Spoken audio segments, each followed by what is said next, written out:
at that emotion.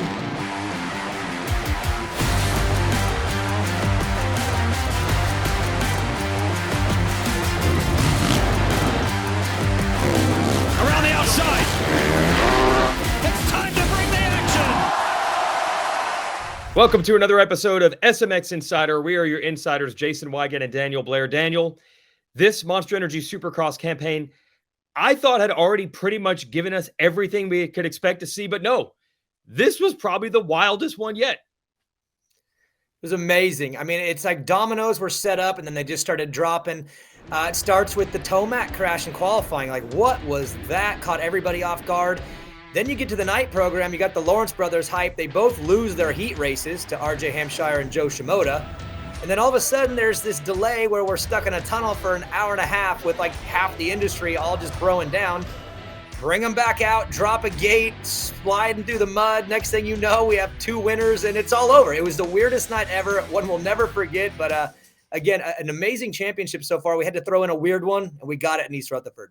Yeah, mud races are always odd already, and then this one had that 90-minute delay, which is new for us, and two popular but first-time this year winners, or in the case of Max Anstey, first time ever winning a Supercross. But I think that was feel-good stories. People have come to love Barsha's attitude this year, and it's a home race for him, and everybody loves Anstey. Well, the Barsha one, I feel like we saw coming. I mean, whether it was dry, rain, didn't matter. I think he's been on the edge of winning one, so the rain just made it just magical for him. But the Max Anstey victory, and I can't believe I didn't even consider him as a potential winner when the gate dropped. He comes around the second corner, I see him in the lead, and I went, oh yeah, Max Anstey. And I pretty much turned to Will Christian and said, this one's over. And it was, but it wasn't. Jet came in there late, so did RJ. But for Max Anstey, what a magical night, and one we should have all seen coming as soon as the rain came in. And let's keep the Max Anstey topic rolling. It's time for our big interview with Max Anstey himself. We know this is going to be a great time. Honestly, anytime we chat, Max is great. But as Daniel told you, you are now a Supercross winner. Is this real? Has this sunk in? What is this like? It's unbelievable. As you can see, I've got my trophies lined up, and man, it's just something so special that, you know, I've got a whole collection now. I've got third place, got second place, now I've got a first. It's definitely, I don't know, something that I've always dreamed of as a kid, and growing up, you constantly just you dream of this your entire life, and coming to America was such a big move, and there was a lot of doubt, a lot of questions of you know, am I doing the right thing? Is this going to be the right move for us as a family, for us as a whole, and a lot of sacrifices has gone into this, and now even just riding this 250 class, you know, from last year to this year, a lot of questions, a lot of doubt in a way of, man, am I doing the right thing? And now I have solidified that, and the flight back, I was like, yes, I've definitely done the right thing now. I'm really happy with where I'm at. And out of what have we done, 8 races so far, I've got 4 podiums, and I think that's a pretty good feat in itself. And then the other races I've been top 5. 8 races, 7 top 5s, and 1 race where I've DNF'd. I've kind of done the whole thing of this 250 championship, you know, had a mix of everything, and really tried to take in as much as I possibly can. Definitely really, really excited and happy. And, you know, 7 days, or not even that now, we've got to go racing again. So keep focused on moving forward. Max, a couple of weeks back, I had heard that some of the factory teams were calling you after your fast start of the season, were curious, what's your plans, what's your deal? And I heard from them that you said, I love where I'm at. I love my team. And my question is, now that you guys have done this together, I mean, how true is that you guys have been able to build this early, fight through some struggles, and now win together as a team, when you were telling people, hey, this is where I want to be, I'm happy being here? Yeah, for me, I guess having that bit of experience of being around the world, I've ridden for a lot of different teams, and for me, when I first came up here to Cairo, Georgia, and met Yariv, met Martin Davalos, met the group of people that I'm working with, I had no expectations. I had no idea. You know, this time last year I was without a ride, didn't know what was going on. And my wife was like, just go up and meet him, go up and see him. And in the end, you know, at that time, my focus was on, I want to race outdoors. I want to be ready for the outdoor championship. And things were changing. They were calling me saying, come on, ride a 250. You know, this is going to be the way to go. And I came up and met the guys, and I was really pleasantly surprised at how great the people were. And I knew from experience that having the right group of people and the right vibe, the right atmosphere is even more beneficial sometimes, even more rare and hard to find than just going, oh, I really want that bike because that bike is the one that is going to be amazing. I need to be on that bike. It's all good. You can have the best bike, but if you're not happy in your environment, you know, it comes down to something that I live by is your perception of your environment is your reality. Life is what you make it. Being a smaller team, getting a podium was fantastic. He told me after my first podium, you don't have to do another race, you've made my year. And now we've managed to do this. It's definitely something special, and I appreciate my guys. And yeah, I'm super happy with where I'm at with all the people around me. Yes, you've had a great season, and you obviously like your bike and team, bunch of podiums. So a win would obviously be cool. And then when it starts to rain, we know you have skills there. So I think a lot of people maybe wouldn't be surprised after the fact to be like, well, Max has been good all year and he won a mud race, of course. But you had to actually execute it. And it started with that start. I asked you about this in the press conference, but just talk about actually doing it. On paper, it seems doable, but you had to execute. The experience that I've had in the mud, all it is it can be anyone's game. Like, you can fall off in the first turn, you can get roosted and not be able to see, and it's game over. Like, it's a hard day, it's a hard race, you're battling for however long the race is. So the bike, you've got to look after the bike, the clutch, there's a whole load of things. Making sure that I was just super focused on that start, and even just little things, I was trying to miss a couple of puddles coming into the first turn and things like that. I've seen probably more mud races than most of these guys, so I kind of got that experience of knowing what might work and what might not, but it's still a bit of luck to get it right. All right, awesome, man. Congratulations. We'll never be able to take that trophy away from you no matter what happens. Definitely a special one, and it's going to sit on my mantelpiece. Thanks, Max. Cheers, guys. And don't forget, as much as we love the fact that you love our show, you can get more analysis courtesy of none other than Ricky Carmichael and Ryan Villapoto as they break down the SuperMotocross action each week on their Title 24 podcast. You can find it on Peacock, the Motorsports and NBC YouTube channel, or wherever you get your favorite pods. It's time for our 30-second board. We're going to drop the gate on hot topics within the sport. We mentioned this last week, but it's going to be relevant more so than ever. Pro Motocross Championship now less than a month away, and this is going to be awesome. We're focused on the 450 division because it was so epic last year between Sexton and Tomac. Should have Dylan Ferrandis back healthy, and Jet Lawrence moving up. 250 Class 2. This is going to be amazing this summer. Yeah, 1 week closer to what I believe is going to be an amazing summer of racing. Like you said, there's a lot of depth at the top of both classes, and just like Supercross, I feel like I'm going into every single week wondering who's going to be the best this week, and you can make the argument for a lot of different riders, but man, I've never been so hyped for PAL, especially in the 250 Class 2, because it looks like these championships are pretty close to being decided, which gives us a reason to start hyping up a fresh championship where the East and the West will come together, but they'll do it every single week of Pro Motocross. So excited for Paula. We're 1 week closer. And while we're talking about a specific race, let's talk about East Rutherford and the Love Moto Stop Cancer race, Weege. One of my favorite races of the year. It's like Halloween. Everybody dresses up. You see the gear, you see the graphics, and they did it again in East Rutherford, which will obviously kick off a number of different things, including our auction. Yeah, our auction will start May 1st. They're collecting the gear and plastics and things like that from the New Jersey race. Auction begins May 1st, goes to right after our Salt Lake City finale. So you got 2 weeks to bid on these things. Now, that's always cool, but this mud race, the memorabilia and jerseys and gear and all that, it's going to be even a cooler one-of-a-kind item to hang on your wall. Yeah, they'll be saying, hey, remember that one time? And then they'll look up on their wall and say, yeah, it's right there on my wall. I got a piece of it. So That'll be cool. We've already raised over $1 million for St. Jude. So all you moto fans out there, let's keep it going. It's a great cause. We're doing great things. Let's keep moving. You got the hand-painted goggles by Troy Lee, the Oakley goggles. You've seen the guitar we've advertised on Race Day Live. So yeah, May 1st to May 15th. Let's rock and roll. We're doing great things. Let's keep it going.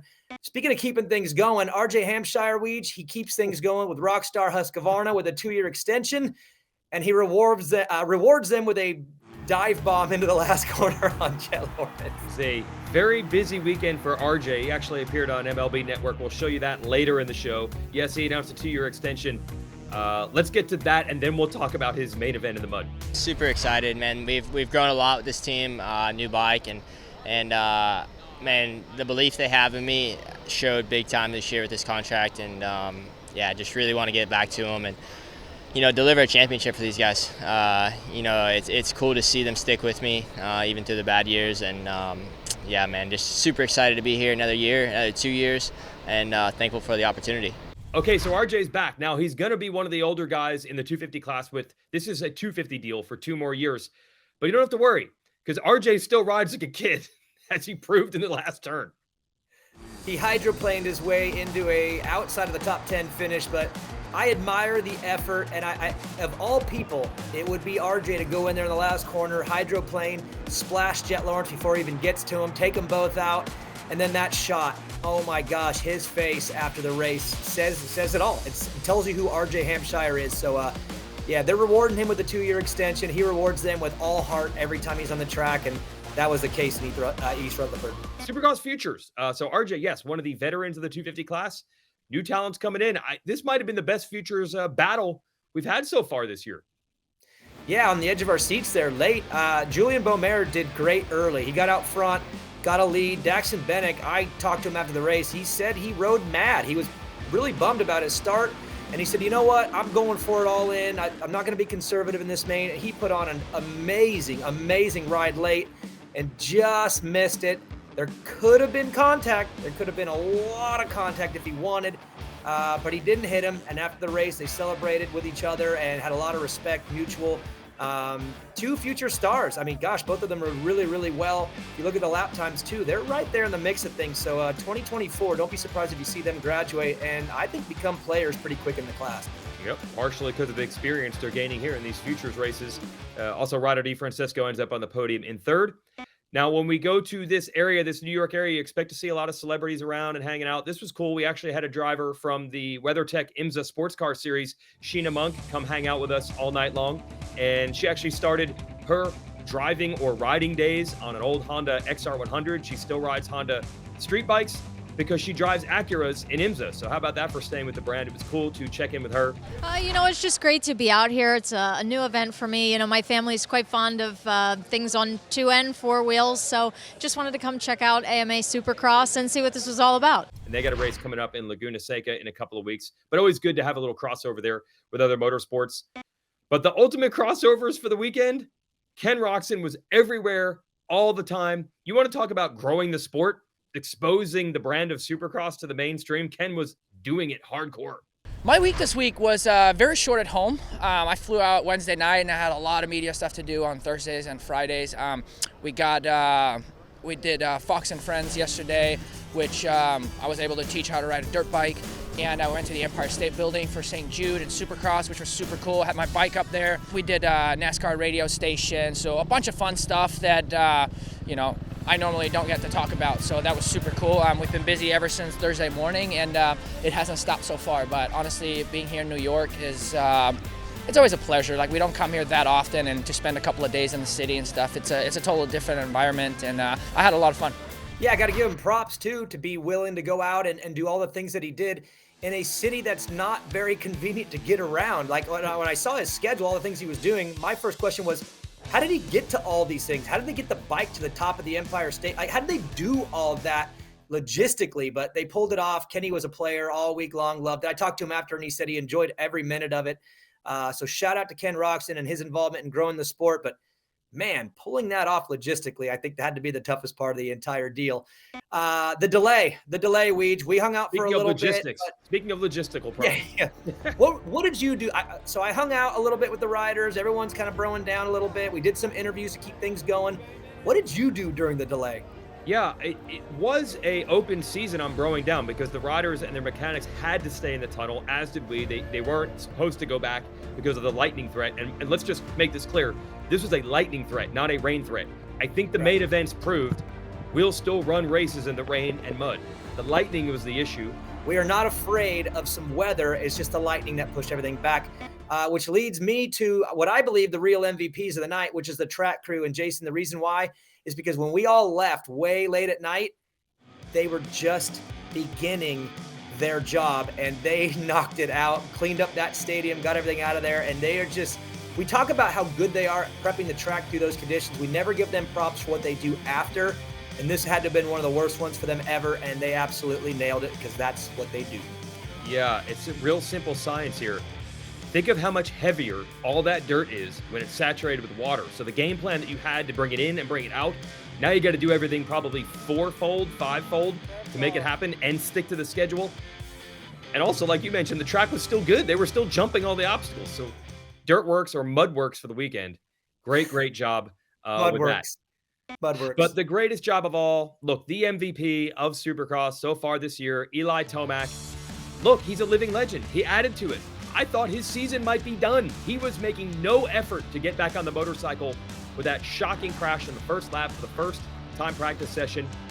And he ends up extending his points lead, and we barely even remember this now.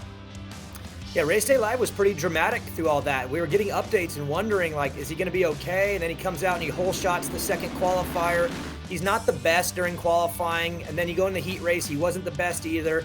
But then the rain comes down, the gate drops for the main event. Everyone has their own issues, but guess who doesn't have issues? It's Eli Tomac, who not only dealt with a tough crash that probably physically hurt him, but you know he was stressing before that main event. I mean, we're talking about a bike malfunction, but no, Eli Tomac beats Cooper Webb, he beats Chase Sexton, he extends his points lead on probably one of the worst days he's had this season, physically, mentally, emotionally, and he pulls away. So yes, he is an absolute legend. The legend grows.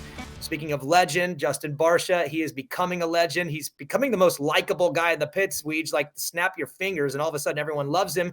But it's because of two things. Number one, he's super fun. He's super playful with his attitude. And number two, he's really, really good on the motorcycle. So for those of you who are wondering if he got that 2-year extension and maybe he was just going to back off and play around now that he got his deal, no, he went out and won for him. So congratulations to him and the team for getting that done. Yeah, and let's not forget, he was born in New Jersey, raised in New York. Obviously moved away a long time ago to Florida and Georgia to be able to ride during the winter, but he still has family in the area, and that was really popular. And I got to give a shout out to the crowd, by the way. 90-minute delay and then sitting in an open stadium in the rain, and there were still plenty of people cheering Barcia's celebration at the end. So that shows how hardy both Barcia and his fellow New York, New Jersey people are. A little less drama when it comes to the 250 East class. Hunter Lawrence didn't quite lock up the championship. Credit to Hayden Deegan, who was flying in the mud, crashed, still salvaged a good finish, and then obviously Anstie got himself back within it mathematically by winning to stave it off. But look, this is pretty much done. I think Hunter needs to finish like 20th this weekend in Nashville. Yeah, we were doing the math, and we knew that he had to beat Hayden by a certain amount to get the championship. Next thing you know, it's on the screen, points as they run, and Max Anstie is going to be the one who stops the clinching from happening. So a shout out to both Deegan and Anstie for at least hanging in there and keeping this thing going another week. And it's a missed opportunity for Hunter. If he would have won that night or won the championship at East Rutherford, he'd have been the first rider since James Stewart in 2004 to clinch 2 rounds early, which is something that little Jetson was never able to do. So Hunter almost had a shot at it there, but he missed it. He'll get it in Nashville, which is probably a little bit more fun place to party at anyways after. So shout out to Hunter. He's going to get that title probably next week. And again, shout out to Max Anstie for stopping it in its tracks. All 31 SuperMotocross World Championship events can be streamed domestically. That's here in the U.S. on Peacock. So to subscribe, go to peacocktv.com/sports/SuperMotocross. And for the fans of Super Motocross, they'll have a chance to watch it all year long on Peacock, NBC, and USA Network. And for the international fans, you can join in the fun by getting the Super Motocross Video Pass. Go to supermotocross.tv to purchase access to every moment of the 2023 Supercross season, the Pro Motocross season, and of course Super Motocross live events in one place. Plus, get over 800 plus hours of archived races.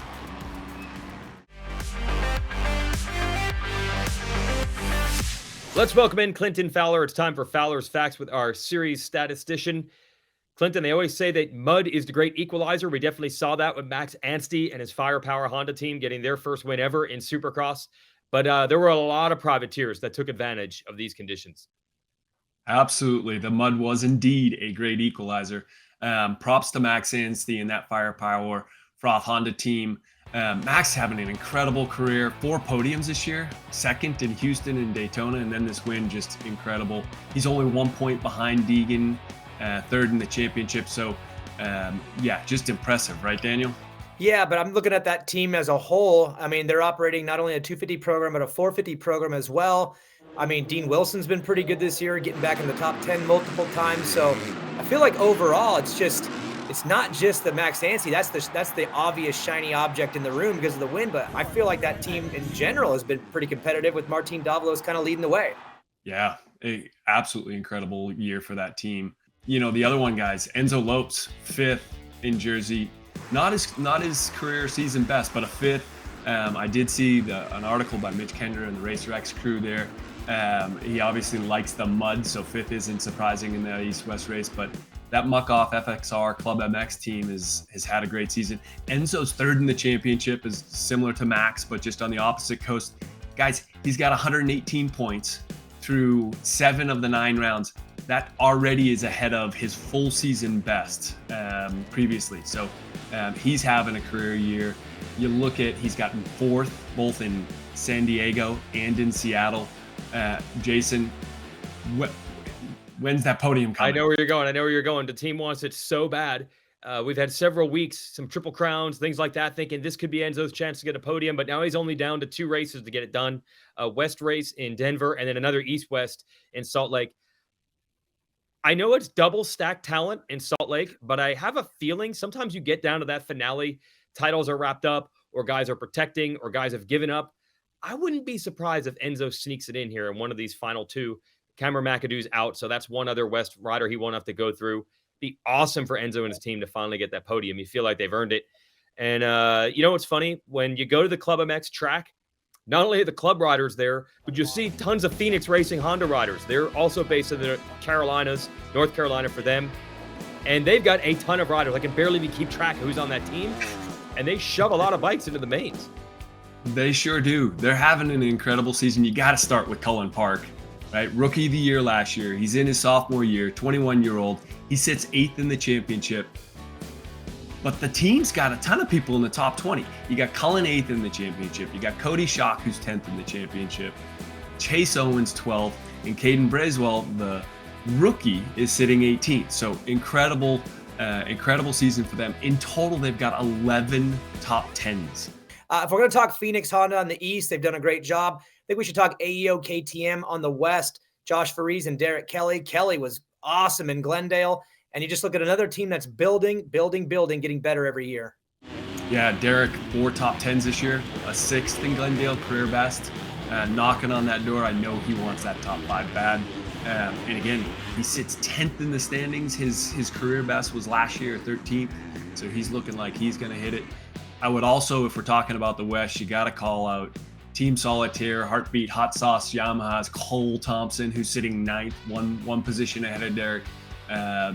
I heard he's going to be racing the 450 this weekend. He's trying to get some points to get in, qualify for that Pulp MX Privateer Challenge in Denver. So Cole having a great season as well. Okay, so that's 250s. Justin Barsha won the 450 class. As we know, that earns him an automatic bid into the SMX playoffs. With the way he's riding, 3-race championship, could be looking at the world champ right there, maybe. Let's talk about other riders fighting their way in, starting with Freddie Noren, who, man, he is close to having an awesome finish in the mud. Man, he was sitting there, Weege, in 6th place on that Mad Parts Big Buildings Direct Kawasaki, and unfortunately had the crash in the whoops. Dropped him to 11th. Still ties his career best from Atlanta last year, so great outing for Noren. That 5-point swing does put him to 21st in the SMX standings instead of 20th. And look who's there, Weege. Harlan, Grant Harlan, impressive season, 10 of 14 mains. It might be most improved season. I didn't even know why Harlan chose to go 450s this year. I thought it would be a struggle to make mains. 10 of 14? 10 of 14. And Harlan and Noren, right? They're both, well, we know Noren's great outdoors, but Harlan told you he's racing outdoors, so he's going to pile on more points, right? Yep. He's in for the Manlock Rock River team for outdoors. He's targeting to make the top 20 for that SMX playoff. So great season for him so far. Hey, Daniel, there's another guy that had a pretty darn good day in New Jersey. Yeah, Kevin Moranz with his 7th place finish. That's so awesome for him. Obviously, we've been giving him a lot of credit for his starting ability, which is why he's made a bunch of main events this year too. But a 7th is a 7th in the 450 class, man. That's one to celebrate. Yeah, incredible top 10. Career best, obviously, for him. The cool part, he's made 7 of his 12 main events via the LCQ, guys. The most of anybody. Talking about LCQs, New Jersey, the Partzilla PRMX team, 3 guys through the LCQ. Devin Simonson takes the win, his first main event, his first LCQ win. Then you got Chase Marquier and Cade Clayson that got on 3rd and 4th. So great outing for those guys. But there's another team and another couple riders we can't ignore here when we're talking about playoffs and privateer seasons. Yeah, because really, if you look at guys, first of all, I do want to give a shout out to Benny Bloss. He had a solid run going, had to stop for goggles. He's been good, and I know he's going to be good outdoors. He's on the same Manlock Rock River team that Harlan is. But really, the guy who's been right behind the factories all year long has been Justin Hill. Phenomenal season. He told me he wants in the SMX playoffs bad. I think you think he has enough points where he can get it even if he doesn't race outdoors, which he normally doesn't. But even Josh Hill, his brother, is on the verge now. The team's header Monster Energy team, killing it. Yeah, I mean, Justin's sitting there with 154 points. If you look at the average in history, 142. I think he's in with 3 more of these Supercross rounds. Maybe it's just icing to guarantee it, racing a few of the Pro Motocross rounds. Yeah, and Josh not too far out either. Think this could be possible? Yeah, it's possible. I think he's looking more like an LCQ bid unless he wants to attempt a couple of Pro Motocross rounds to lock up a few more points for each. Yep, and a couple others like Justin Starling all in the mix. It's really fun to watch these privateers, especially on a night in a mud race, and they know these points really matter if they want the big money and getting in to the SMX playoffs and World Championship at the end of the year. Clinton, as always, thanks for the stats. Thanks, guys. Okay, Ken Roxon, as we mentioned earlier in the show, did a lot of mainstream cross-promotion for the sport while we're in the New York area, but shout out to a couple other athletes doing the same. RJ Hampshire, an appearance on MLB Network. Their studios in Secaucus, New Jersey are about 5 minutes from MetLife Stadium. That might have seemed weird to see a Supercross rider on a baseball show, but he really does have a baseball background as much as he does a dirt bike background, Daniel. Yeah, it's weird for those that don't know, but for those of us that have spoken to him about it, back in his late amateur days, he had a decision to make, which is to pursue a dream in baseball as a pitcher with opportunities, like real opportunities for college, or be a dirt bike racer, and he chose dirt bike racing. So for those of you who are wondering why RJ Hampshire is on the MLB Network, just know, as of last Saturday, he told me he thinks he can still pitch in the upper 80s mile per hour reach. So yeah, crazy background on RJ Hampshire. How about that? Yeah, that was really cool, though, for a different audience to get to know Supercross. He talked about racing quite a bit. And then the Lawrence brothers, is there anything they can't do? So apparently they're into golf, and then they appeared on Golf Channel. Yeah, they think they can golf, so obviously there's a tie-in right there. Unfortunately, I know their handicaps a lot better than mine, but yeah, for them to be on there and just this cross-promotion and showing the rest of the world that these Supercross guys that maybe sometimes get looked at like daredevils and crazy people, no, they're really, really talented people in other disciplines as well. So I think it was an awesome opportunity for our sport to be seen by a different audience, but then to have the actual legitimate tie-ins with the golf. And I'm giving the Lawrence brothers a hard time. They're actually really good at golf. But I just think that was awesome for us to be able to kind of show that our athletes aren't one-dimensional. They're talented in other ways. They love stick and ball sports. And I think the opportunity was great for us to be able to show that. All right, and all that promotion hopefully leads to more people watching this weekend. We're going to be on NBC from Nashville, and get ready, it's a day race. So you and I will be on Race Day Live this weekend. That starts at 9:30 a.m. Saturday, 9:30 Eastern. And we'll be on NBC. We'll be live on television, also Peacock at 3 o'clock Eastern. So a day race in Nashville. Do you think it's going to lead to some nighttime activities, by the way? I have reservations. Okay. I have reservations of a different kind. I have reservations about how crazy it's going to go. This should be Well, my exciting. reservations are I have plans. Wrapped up with Hunter Lawrence. I have plans, and they may include being at the after party for the Lawrence brothers. And this one will be better than the one with Jet because Hunter is an adult, so we'll be able to go somewhere other than Chuck E. Cheese. It'll be awesome. Oh, well, at any age, that might still be Jet's preference, the way he is. So that's it. Watch us at 3 o'clock will be the time that we get started with gate drops for what we would traditionally call the night show coming up this weekend in Nashville. Still an epic championship, Daniel. I can't wait. And one last final epic moment from East Rutherford. How about that 250 last chance qualifier? It was Miller, it was Yoder, it was Miller, it was Schwartz who got the final spot. Shout out to him. And then Devin Simonson making your first main event in the 450 class. What a ride. And then he went on to destroy his motorcycle in the main event. So congratulations to Devin Simonson. Yeah, anyone in the mains. You earned yourself a freshly built motorcycle for Nashville this weekend. We'll see everybody there at Nissan Stadium. He's Daniel. I'm Jason. Thanks for watching SMX Insider.